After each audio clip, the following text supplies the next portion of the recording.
Boa noite mais uma vez, sejam todos bem-vindos, que bom tê-los aqui nessa noite. Nós vamos iniciar hoje a nossa reunião com o vídeo da música Kardec. Essa música é do nosso irmão Luiz Pedro, para a nossa ambientação.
Agradecer ao nosso querido e amado Mestre Jesus, porque estamos aqui hoje nessa noite envolvidos com esse tema tão especial, trazido por Kardec, que é o Espiritismo.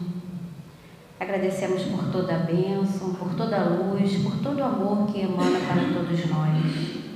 Nos envolva nessa noite, permitindo todo o esclarecimento possível através desta obra maravilhosa. Que fique conosco agora e sempre, graças a Deus.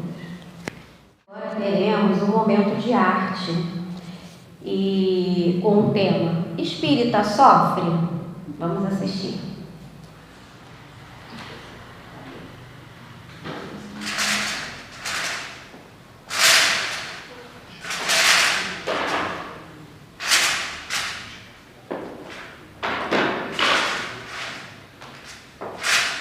Calma, minha irmã. Vai dar tudo certo. Eu sei que seu coração está meio apertado, mas no final tudo se ajeita. Agora, você vai assistir uma palestra, depois vai tomar um passe, tá? E no final vai dar tudo certo, tá bom? Que Jesus lhe abençoe e Deus lhe acompanhe sempre, tá, minha irmã? Vai com Deus.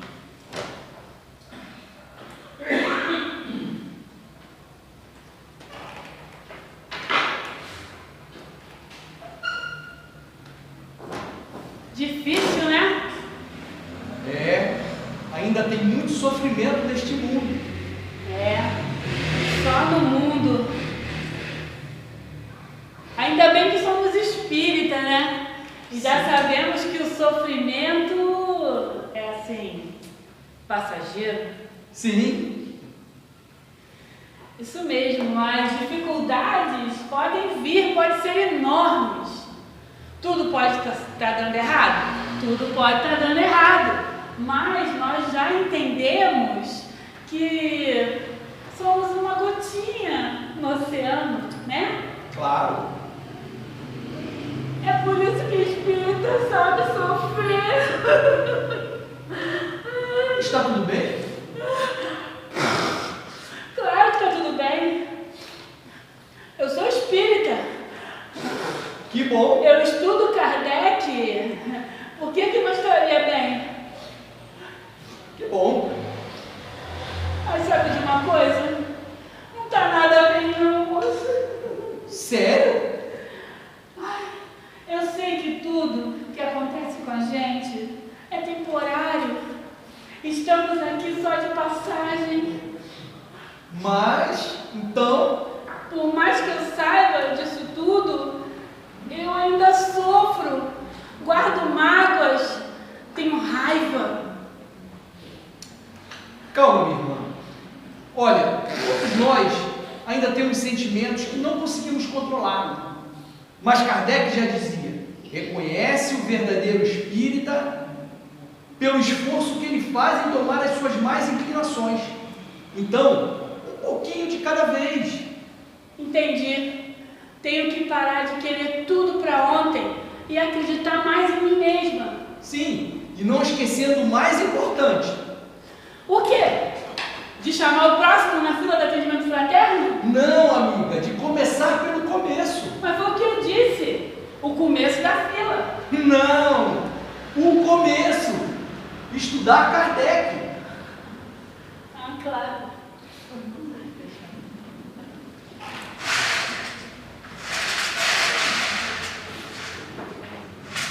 Agradecemos por esse momento de arte tão divertido e que trouxe muito esclarecimento. O nosso expositor da noite é o nosso irmão Pablo Melo. Ele é do Centro Espírita Amor à Verdade, que fica na Rua Felipe Cardoso, 922, Santa Cruz. Estamos continuando o mês espírita em homenagem a Allan Kardec. Hoje o nosso tema será Comece pelo Começo, estude Kardec. Vamos convidar o nosso irmão. Gente, boa noite. Antes de tudo, eu quero agradecer pela oportunidade que vocês me deram de estudar Kardec, né? Ainda mais no mês dele, no mês de... todas as casas na Redondeza estão falando sobre Kardec, né? Que é de outubro. Então, eu fiquei muito contente quando eu recebi esse tema, porque não só pela importância que ele tem, pelo que ele pode proporcionar, né? Porque é um panorama que a gente vai poder fazer da doutrina. Não dá para falar de Kardec desde o início sem chegar e falar, não, ele começou fazendo assim, depois assim, né? Vai ter um pouquinho bem de leve, um pouquinho de história, né? De como surgiu o Espiritismo e tal. Mas é um tema extremamente importante. E, antes de mais nada, para a gente poder entender Kardec, a gente precisa saber o tamanho da obra que ele fez. A gente, às vezes, chega e pensa que tem as obras básicas ali e pensa que Kardec só fez as obras básicas. A maioria deve até saber, não, ele fez umas outras coisas aí também, mas a gente entender o tamanho do que ele fez é muito interessante isso.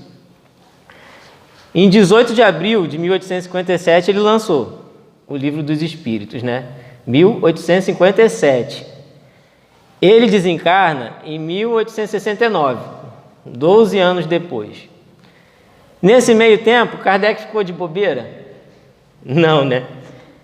Ele lançou as obras básicas também, né? Livro dos Espíritos, Livro dos Médios, Evangelho, a Gênese, Céu e Inferno. Tem obra rolando que, por exemplo, obras póstumas, pegaram o texto que ele tinha deixado, que ele nunca publicou, e fizeram. Nesse meio todo, ele lançou a Revista Espírita também. Entre uma obra e outra, ele lançava mais um monte de coisa, né? Aí eu fiz um apanhado aqui, tive até que fazer continha. Ó, nesses 12 anos que ele desencarna em abril, e ele lançava a Revista Espírita uma todo mês, uma por mês.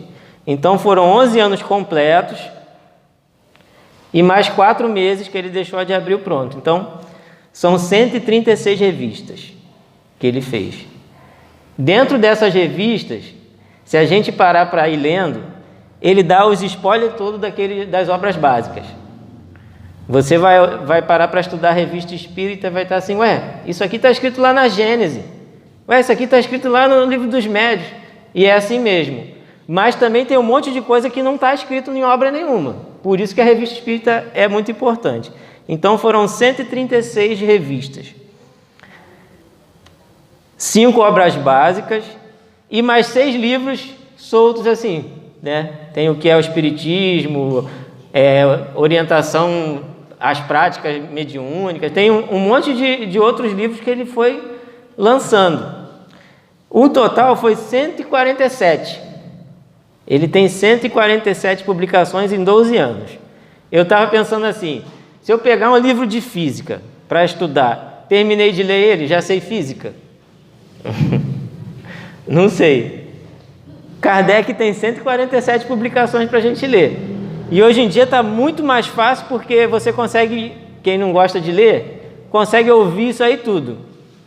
E se não tiver disponível para ouvir, tu consegue jogar no celular e manda o celular ler para você. O celular fica falando com aquela voz robótica, mas fica. E ele vai falar para você. Então, ler é mole, mas aí tem a parte de estudar. Deu para imaginar o tamanho da obra de Kardec, né? Então, e a doutrina espírita, ela vem como uma proposta de ser uma ciência. Todo mundo já deve ter ouvido falar nisso, né? Ela tem os métodos científicos de Kardec, da época. Hoje já tem outros métodos, né? Que, se eu falar, Kardec está desatualizado, eu vou estar falando besteira, que aí ia ser uma diferença de tempo muito grande. Então, na época de Kardec, teve os métodos científicos dele. E como ciência, não dá para Kardec chegar, lancei o Livro dos Espíritos, agora se vira aí. Não dá. Ele tinha que dar continuidade. Ele tinha que ensinar para as pessoas que estavam lendo ali o que era o Espiritismo. E é exatamente esse primeiro livro que ele lança. Ele lança o que é o Espiritismo, que é um livro fininho, que ele vai explicar ali as coisas básicas da doutrina espírita. Para a pessoa falar, isso aqui é interessante, né? Eu vou ler isso aqui. Aí começa a estudar. Porque realmente, gente, o Livro dos Espíritos tem 1019 questões. A didática dele foi 1019 questões. Entre uma questão e outra ainda tem assim, A, B, C, né? Então, se somar tudo, passa de 1019. Vai ser muito mais. E ainda tem a introdução grandona, que ele fala, eu cheguei ao Espiritismo assim. Para montar essa doutrina eu fiz isso, estava acontecendo assim. Aí depois da introdução tem prolegômenos, que ainda vem explicar mais umas coisas. Então, não dava para ele lançar um livro dos Espíritos e falar, agora eu vou ficar só publicando aqui as coisinhas, o pessoal já sabe tudo. Não dá. E a Revista Espírita é justamente para isso. Gente, na Revista Espírita tem cada coisa interessante e coisas que pode acontecer no acolhimento fraterno. Chegou uma pessoa, Janaína, eu estou vendo um fantasma, não sei o que é você. Eu já vi isso lá na Revista Espírita, Kardec explicou. O copo lá em casa voou sem ninguém mexer, eu já vi. Eu estou sonhando com isso, está acontecendo isso, eu já vi. Na Revista Espírita tem de tudo, porque Kardec recebia carta das pessoas para responder, carta de gente que não gostava do Espiritismo para ele, que mandava para ele respondia. Jornal que saía na época que ele falava, Ele dava a introdução de todos os livros ali, a gente vai achar na Revista Espírita. E aí, por que eu estou falando isso, né? Essas informações, elas são importantes porque a gente está falando de estudar do começo. E nada melhor do que saber como é que foi o começo de Kardec. E aí que vem a importância desse tema. Porque estudar Kardec, ele vai refletir uma preocupação que o movimento espírita, a Federação Espírita, tem também. Pensa só um pouco, a gente tem a Federação Espírita que foi fundada em 1884. Já tinha gente estudando o Espiritismo nessa época, 1884. E mesmo assim a gente tem uma grande quantidade de pessoas que não compreendem, né? E isso tem um motivo. O texto de Kardec, ele é muito claro, ele é bem completo. Quando a gente para... Eu até reclamo de algumas traduções que eu não entendo muito, mas eu gosto daquelas palavras bonitas que ele bota, não, um negócio rebuscado. Depois a gente vai no dicionário e procura, porque tem umas traduções agora que bota um negócio simplificado, né? O texto de Kardec, ele é bem claro, não devia deixar nenhum espaço para a gente entender errado. Só que a falta de estudo dessas obras, como eu falei, da Revista Espírita e das outras, acaba fazendo a gente desviar um pouco, né? E isso é normal. A gente está num país que era extremamente católico, que tem um monte de cultura misturada, isso é normal. Nenhuma coisa vai chegou na França, vai chegar aqui no Brasil, vai continuar do mesmo jeito. A gente vai botar o jeitinho brasileiro nosso. A gente conseguiu fazer o sushi melhor que o japonês, por que a gente não vai, né? Então a gente vai colocar. Mas a gente não pode modificar a ponto do que o Erasto fala lá no Evangelho, que era preferível a gente jogar 9 verdades fora do que aceitar uma mentira, né? Então a gente tem que estar sempre estudando desde o começo, estar sempre interpretando Kardec, estar sempre tendo que entender. Aqui no início foi avisado que tem um monte de estudo.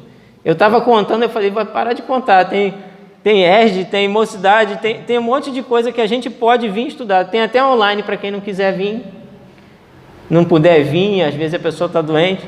Tem online, tem um monte de estudo para a gente aprender Kardec. E isso é muito interessante.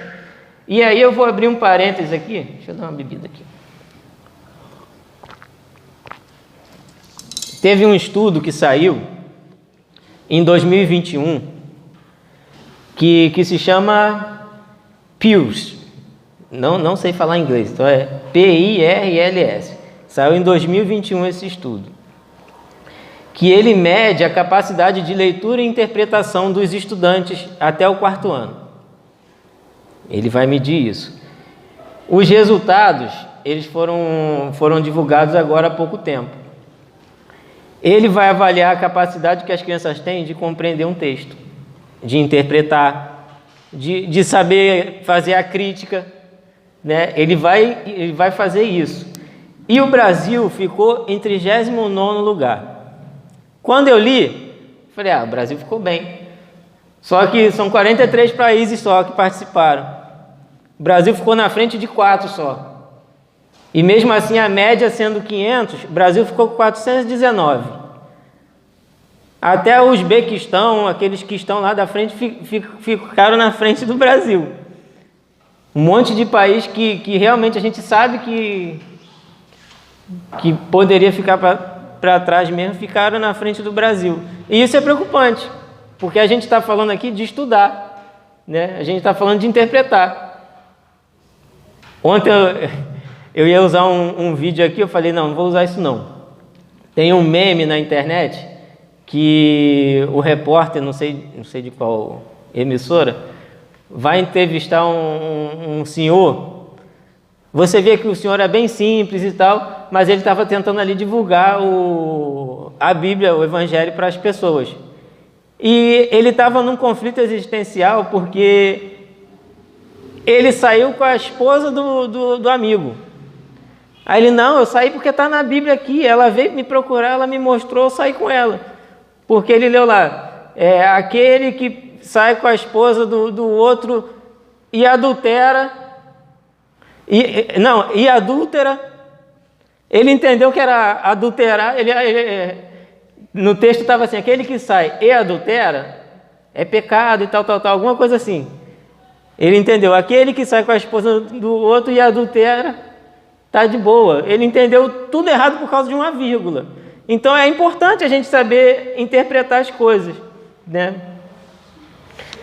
Mas apesar do texto de Kardec ele ser claro, esse teste ele revela o quanto a gente está defasado, né? Esse teste acontece desde 2002, 2001. Só agora em 2021 que o Brasil participou e mostrou que a gente estava muito mal na fita, né? Só que a gente não vai ser pessimista, não. Isso não deve ser motivo para a gente não parar para estudar. Até porque só estudando que a gente vai se aperfeiçoando, né? No livro dos médiuns, Kardec Kardec era um grande professor, né? Antes dele escrever, fundar a doutrina espírita, ele tinha instituto de educação, ele ajudou Pestalozzi. A gente sabe da história dele toda, que ele só vai escrever a doutrina espírita já cinquentão. Kardec já era cinquentão quando começa a escrever a doutrina espírita. No livro dos médiuns, no capítulo chamado do método, ele vai ensinar a gente como estudar o espiritismo.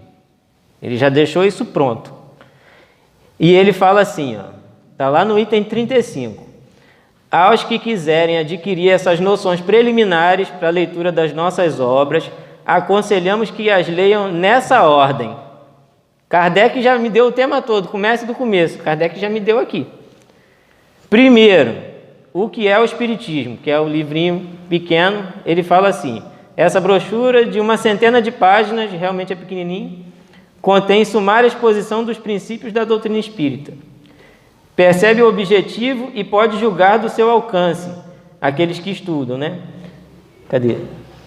Nela está lá, as respostas aos princípios de questões e objeções que os novatos se sentem naturalmente propensos a fazer. Então, eu já tive a curiosidade de ler esse livro. Ele vai te respondendo as coisas básicas todas do Espiritismo ali. Espírito é isso, isso aqui é aquilo, aquilo outro é aquilo. Ele vai respondendo. Tem um que é mais fino do que ele, o Espiritismo em sua versão mais simples. Ele é mais fininho ainda, é bem mais rápido. Mas Kardec fala para estudar primeiro o que é o Espiritismo, que é um livro em forma de debate, né? Ele elaborou como se fosse uma conversa, ele conversando com um crítico, com um cético e com um padre. Aí ele vai respondendo tudo para a gente. O outro livro que ele manda estudar, o segundo, que geralmente a gente pensa que é o primeiro, é o Livro dos Espíritos. Aí ele vai falar, contém a doutrina completa, com toda a sua filosofia e todas as suas consequências morais. Quem o lê compreende que o Espiritismo objetiva um fim sério. No terceiro, ele diz para a gente ler o Livro dos Médiuns. Destina-se a guiar os que queiram entregar-se à prática das manifestações. É um guia tanto para médiuns como para evocadores. E o complemento do Livro dos Espíritos. Então, mesmo se a gente não quiser, não quero praticar mediunidade, não. Eu conheço gente que estuda lá com a gente, no centro, e não quer nem saber de mediunidade. Mas ele complemento do Livro dos Espíritos. Então, não tem como fugir, né? E o quarto e último que ele fala, tem que estudar essas 4, quem quer mesmo conhecer. A Revista Espírita. Ele coloca a Revista Espírita lá no Livro dos Médiuns. E nela ele vai falar, variada coletânea de fatos e explicações teóricas de trechos isolados que, e aí isso aqui que é importante, completam o que se encontra nas 2 obras anteriores. A Revista Espírita completa o Livro dos Médiuns e o Livro dos Espíritos. Ou seja, Kardec considerava a obra básica também. Se ela completa, a gente só completa alguma coisa que está faltando. E mais para frente a gente vai ver que ele fala que realmente o Livro dos Espíritos não disse tudo. E aí eu fiquei pensando assim, tem aquela frase de João, que ele fala, conhecereis a verdade, ela vos libertará, né? Eu fiquei, de que a gente está preso? No que a gente está preso, né? A importância da gente entender a doutrina, da gente conseguir estudar ela sem pressa, não precisa correr. Como eu falei, eu não vou pegar um livro de física, vou ler tudo e vou aprender de uma hora para outra, não tem como. No estudo sistematizado, ele tem justamente esse nome de sistematizado, porque a gente começa a estudar, daqui a pouco voltou, aquilo é um ciclo, volta naquela mesma questão, eu já sei isso, volta naquela mesma questão, eu já sei isso, só que a nossa cabeça ela vai amadurecendo, né?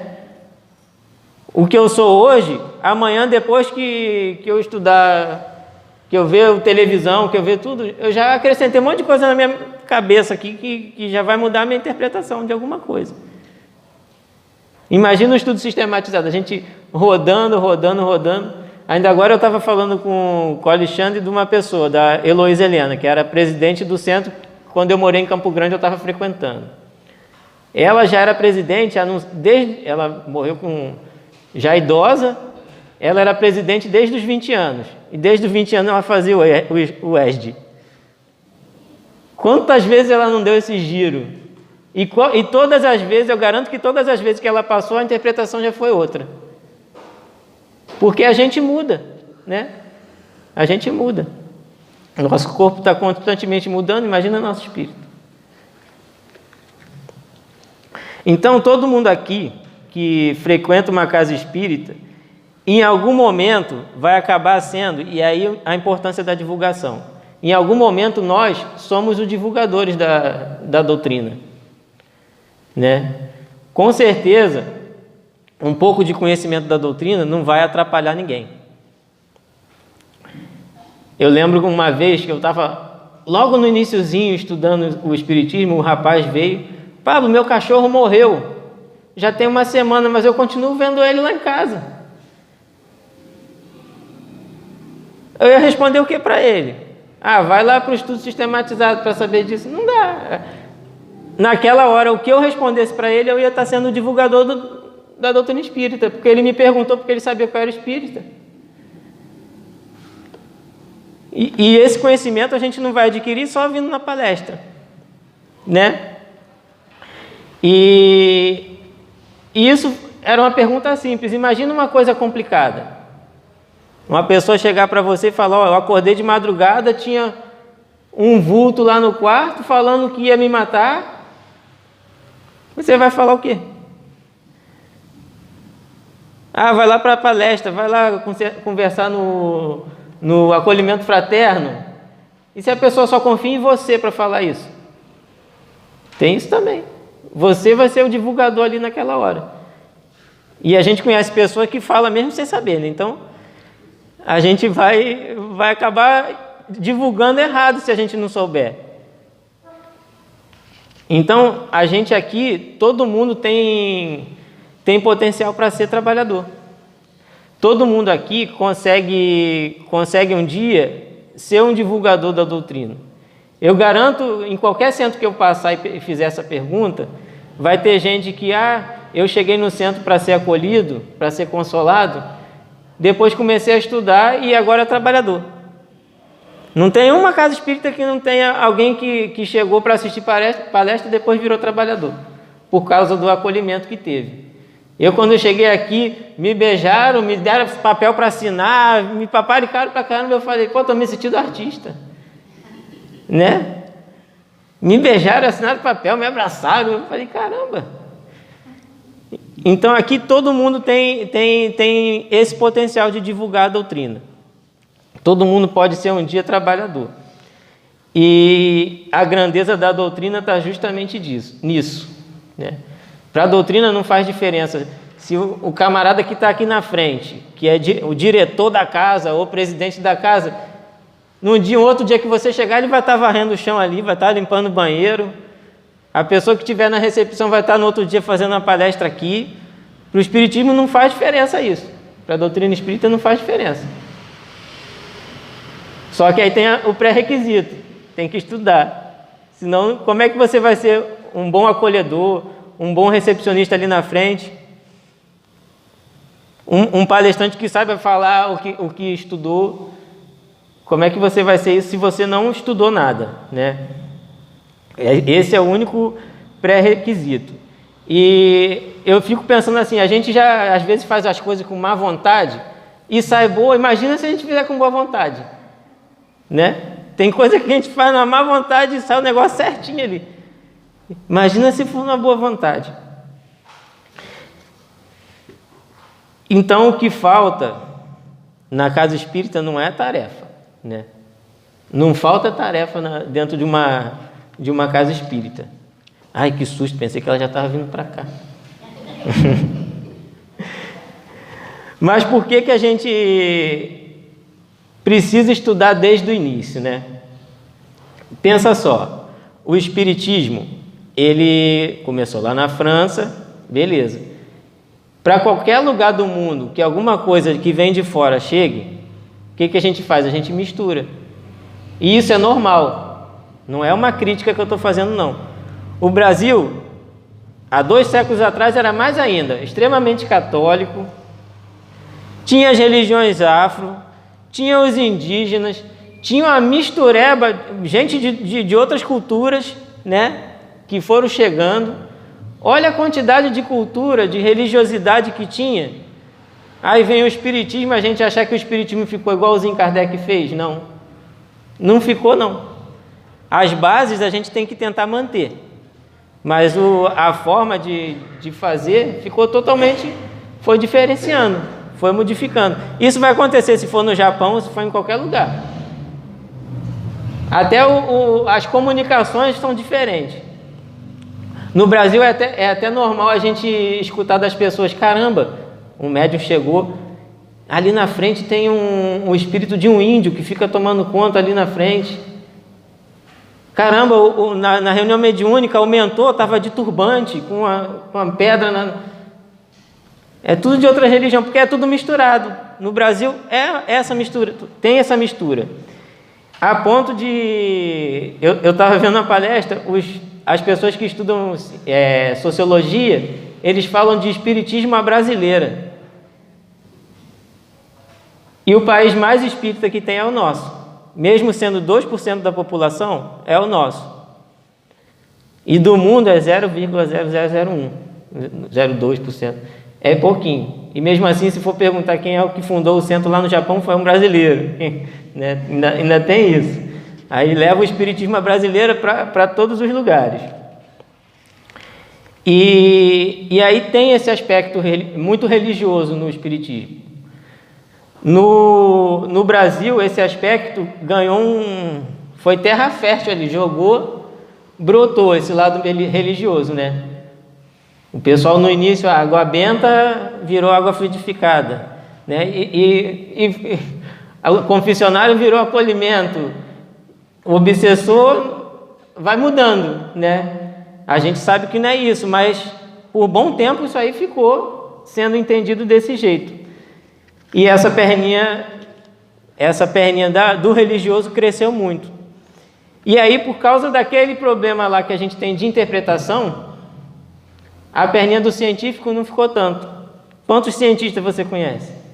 Né? No Brasil não tem aqueles caras proeminentes. Quando tem, eles vão para fora. Né? Normalmente é assim. E graças a Deus, hoje a gente tem uma boa quantidade de pessoas que já estão puxando um pouquinho para esse lado da ciência. O lado da religião é o cara só malhou aquela perna da religião, ficou grossona. A perna da ciência ficou fininha. Agora eles estão dando um gás. Eu fiz uma pesquisa rápida. Achei um grupo chamado AEFOS, que eu sigo eles lá, que é a Associação Espírita de Pesquisas em Ciências Humanas e Sociais. Já tem. Tem um tal de LIP, Liga de Pesquisadores do Espiritismo. Eu entrei no site para ver. Eles têm trabalho de mestrado, doutorado, pesquisas, tudo lá para baixar, tudo com temas espíritas. Só coisa estudando mesmo o espiritismo.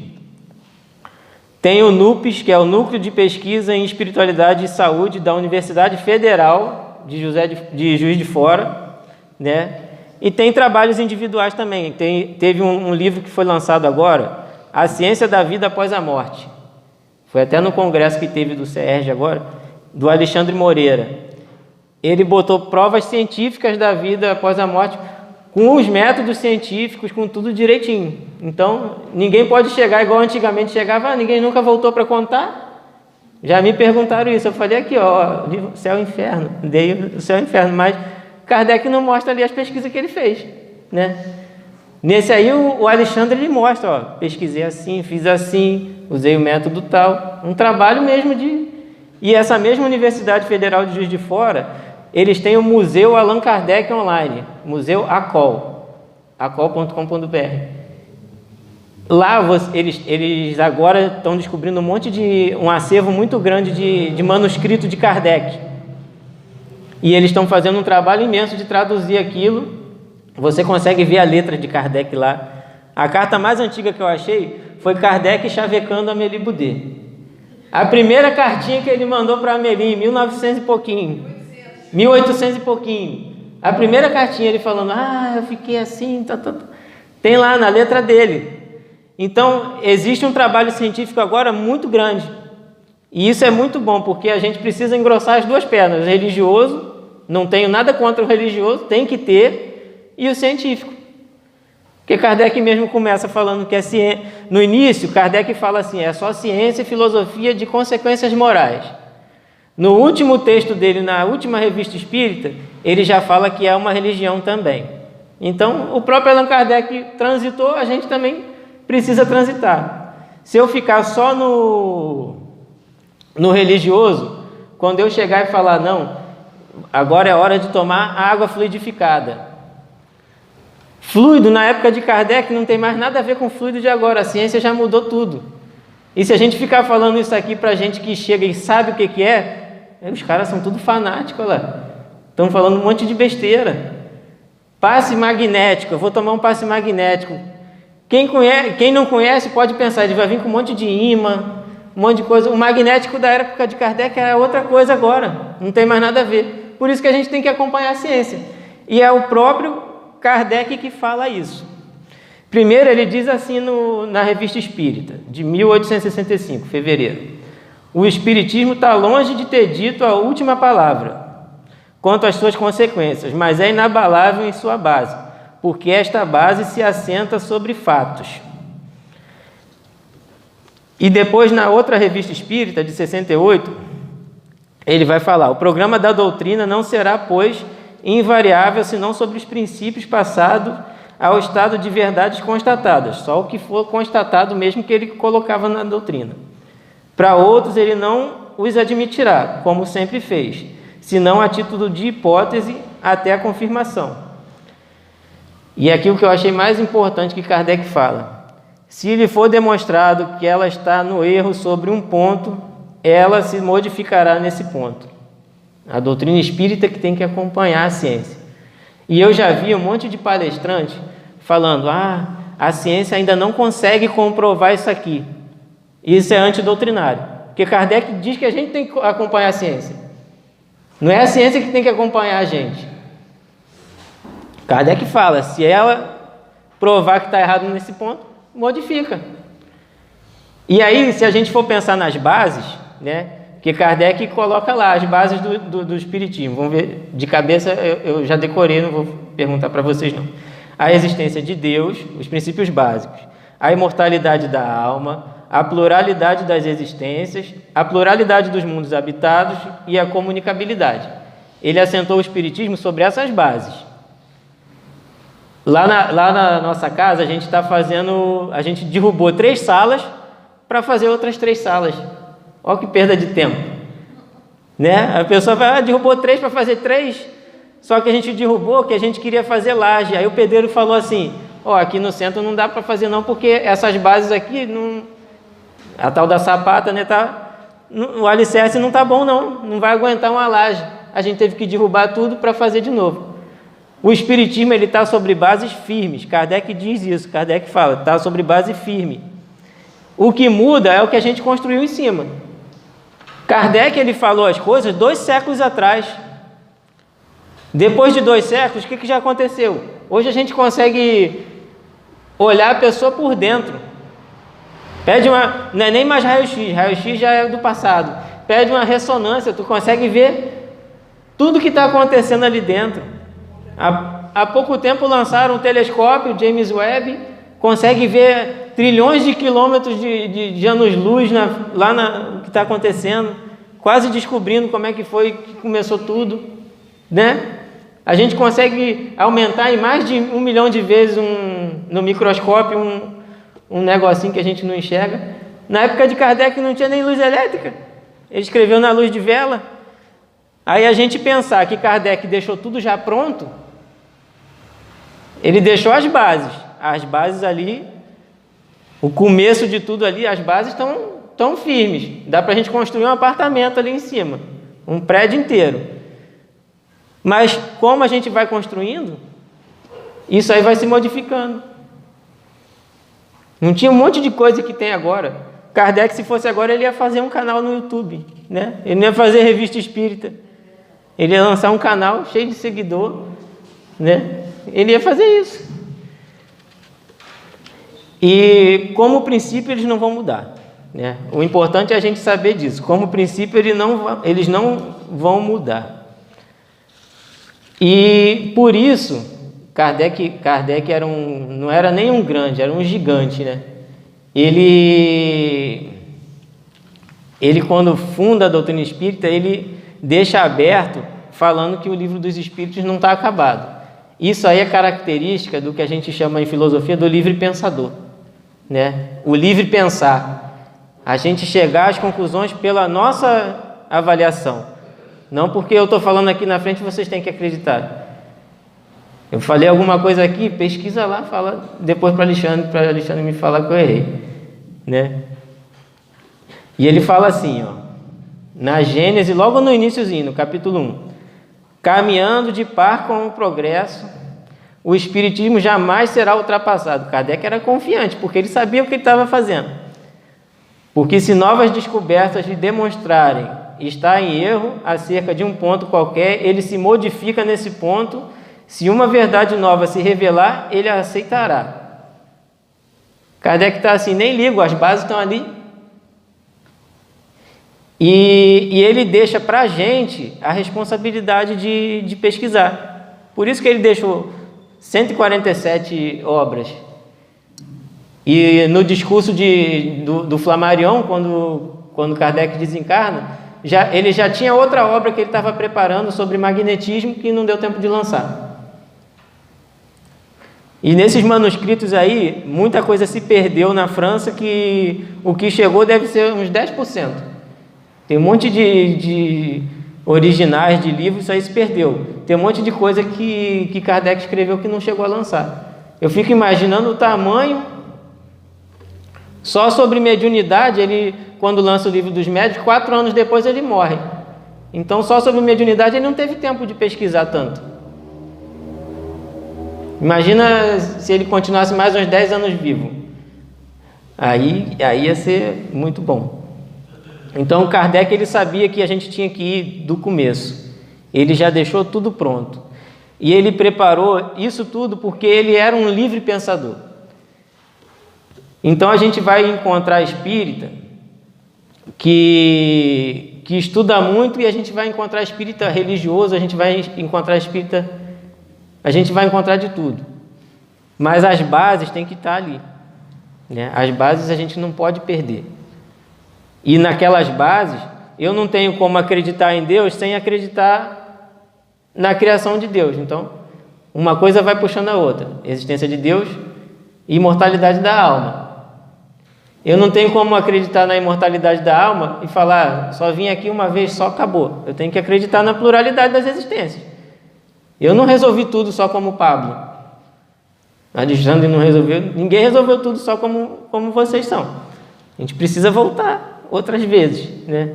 Eu ia ficar muito triste se acabasse minha reencarnação como Pablo e não tivesse mais como voltar. Então, eu tenho que acreditar.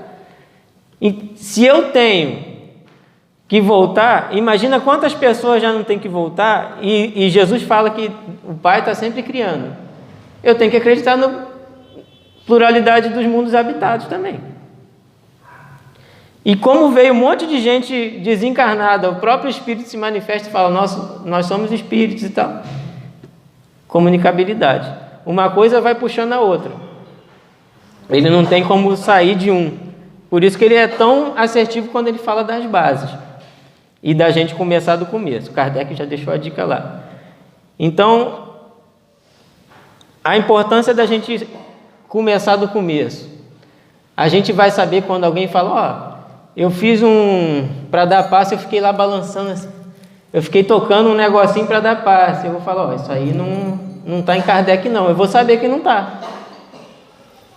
Eu vou saber quando um médium lançar algum livro, se ele falou besteira, eu falo, isso aí não está de acordo não.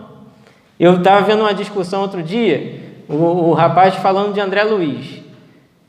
Só André Luiz que falou de colônias espirituais. Não, antes de Kardec teve um reverendo Owen que lançou um livro, o cara era da igreja, reverendo Owen lançou um livro mediúnico falando de colônias espirituais. Emanuel Swedenborg lançou um livro falando de colônias espirituais. André Luiz fala. Não é isso que Kardec fala? Para a gente testar em vários lugares do globo? Isso aí passou.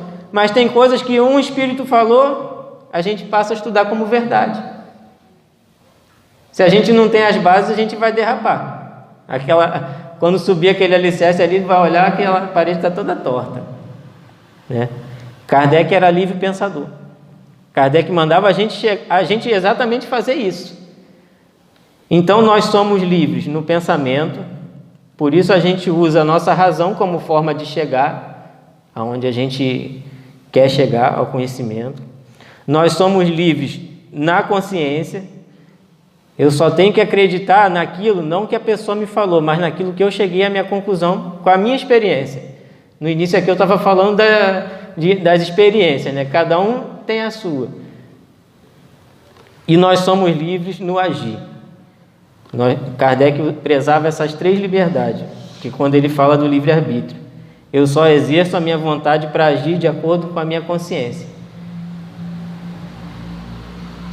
E aí, eu agradeço a vocês por terem me ouvido até agora, deixado eu falar um monte de coisa aqui, e eu fico pensando assim, a gente tem muito que estudar.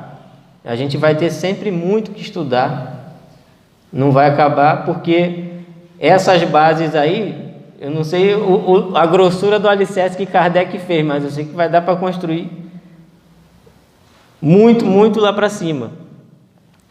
Vocês me deram a oportunidade de botar um tijolinho nessa base. Eu espero que eu tenha atingido o objetivo. Eu confesso que eu tentei, tá bom? Muito obrigado. Nós agradecemos ao irmão Pablo Melo pelo estudo dessa noite. Amado Mestre Jesus, estamos aqui nessa noite felizes em receber tanta informação, por tudo que ouvimos aqui e sentimos, todo esclarecimento. Te agradecemos porque nesta noite todos nós recebemos o Teu amor, todos nós sentimos a Tua paz nos envolvendo, curando o nosso corpo físico, curando a nossa mente neste dia de hoje, recebendo todos os fluidos que necessitamos e precisamos para restabelecer o nosso equilíbrio.